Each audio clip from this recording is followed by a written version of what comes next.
Shirt পরে আইছে গ্রামে। উলঙ্গ হয়ে ঘুরে নাকি মানুষ? আরে কি করছেন কি ভাই লুঙ্গিটা পরেন। আরে এইটা কি পরালেন? আরে ও মাই গড, এইভাবে থাকলে সুন্দর লাগবে না, গ্রামের মানুষ কইবো কি?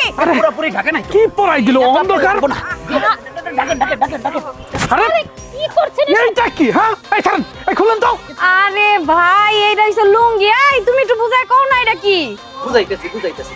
এইটা হচ্ছে লুঙ্গি, থাকবে আপনার পুঙ্গি। এই কি সব উল্টাপাল্টা কথা বলতেছেন? কিসের পুন্ডি মুন্ডি ঢাকবো? এই সমস্ত আমি পরবো না। আরে ভাই আপনি গ্রামের মধ্যে কি হাফ প্যান্ট পরে ঘুরতেছেন আর ইয়া পায় জিন্সের প্যান্ট আর সে তো ছোট একটা শার্ট পরছে। এগুলা যদি গ্রামের মধ্যে পয়রা ঘুরেন তাহলে তো আপনাকে মান ইজ্জত যাইবো। আপনারা বুঝেন না আপনাকে ইজ্জত নাই, আপনাকে ইজ্জত সম্মান তো আছে। এই কারণেই আমরা ভাবলাম যে আপনাকে ইজ্জতটা বাঁচাই। আরে আপনারা এসব কি শুরু করেছেন? একবারে দম বন্ধ হয়ে এসেছে। এইগুলো কি ড্রেস পরিয়েছে? এইগুলো তো গ্রামের পোশাক, এগুলো পরে থাকতে হয়, নাইলে বেড়া মানুষ দেখলে তো অজ্ঞান হয়ে যাবে। আপনি যে এই পোশাক পরছেন বাবা, এই সমস্ত ড্রেস কি পরা যায় নাকি? আরে কয়দিন পরলেই অভ্যাস হয়ে যাবে, কোনো সমস্যা নাই। কি বললেন? 2-3 দিন পড়তে হবে, কয়েকদিন পড়তে হবে? নো নেভার, আমি এই পোশাক পরতে পারবো না। তাড়াতাড়ি আমি এটাকে ডিফিকাল্ট করে দিই। আনকালচার পোশাক কোথাকার। আমি এক্ষুনি মামাকে ফোন দিই। আপনাদের মজা আমি বোঝাচ্ছি। হ্যালো মামা। হ আরে তাড়াতাড়ি ওই রহিম মামা ঘরের বাড়ির পাশে যে বিল্ডিংটা আছে এখানে চলে যাও তো। হ্যাঁ মামা, ঝামেলা হয়ে গেছে, তাড়াতাড়ি আসো।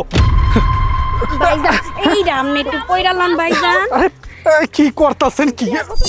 উফ শিট। আরে ভাই উফ কি হয়েছে? আর কি করছেন আপনারা? মাই ডিয়ার আঙ্কেল, দেখো না এই দুই আনকালচার আমাদের কি সব উদ্ভট পোশাক পরিয়ে দিয়েছে।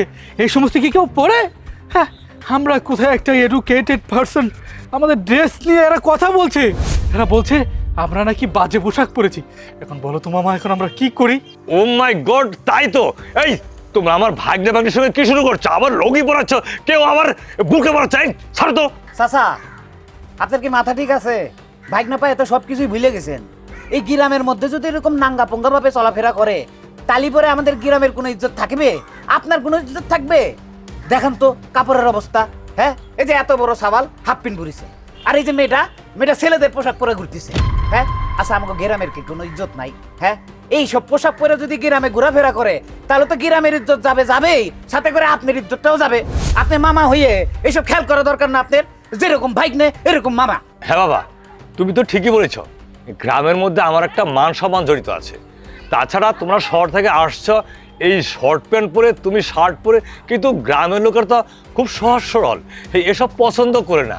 আর গ্রাম অঞ্চলের লোকেরা এসব পরেও না, এসব শহরে পরে। কিন্তু তোমাদের উচিত ছিল এই গ্রামে ঢোকার আগে ভালো কাপড় চোপড় পরা। ভাগ্নি, কিন্তু আজকে যা হয়েছে হয়েছে, কিন্তু এরপর থেকে গ্রামে আসলে এসব পোশাক পরো না, ঠিক আছে? এই চল চল চল।